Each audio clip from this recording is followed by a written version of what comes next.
We are very excited to be involved in this project.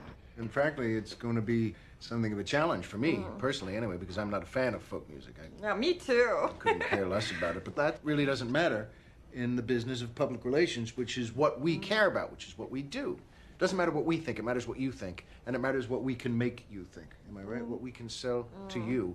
And a product you're going to love to buy, by the way. That's the way we look at this particular concert. Yeah. And so it's... And if we can't do that, we fake it. Well, that's also part of public relations. It doesn't... We're professionals here. So AI can write your press release in like 10 seconds now. But here's the thing. It can't think about whether you should actually send it or not.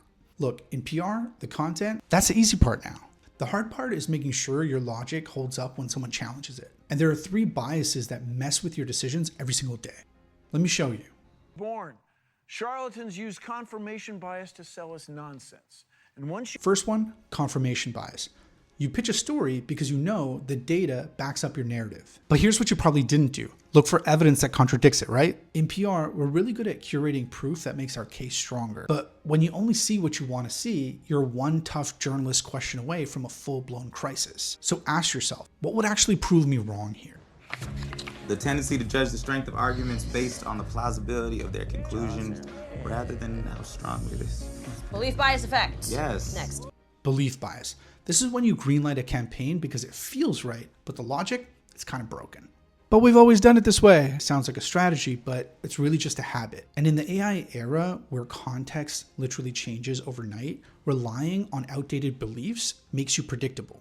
It makes you vulnerable. So challenge the conclusion first and then test the reasoning. Go home. I call her she because of unconscious bias, which is in my DNA and not my fault.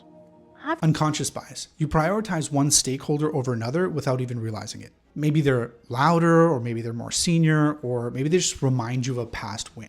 In cross-functional work, these invisible preferences, they shape everything. Message priority, channel choice, how you respond in a crisis. And if you're not actively auditing who gets heard and why, you're basically baking blind spots into your strategy. So yeah, AI speeds up execution, but it can't spot the bias in your brief or the logic gap in your crisis plan. That part's on you. At PR, we help public relations and communications professionals think more like behavioral scientists. So when the pressure hits, your decisions actually hold up. Think about your thinking, or let your blind spots make the call for you.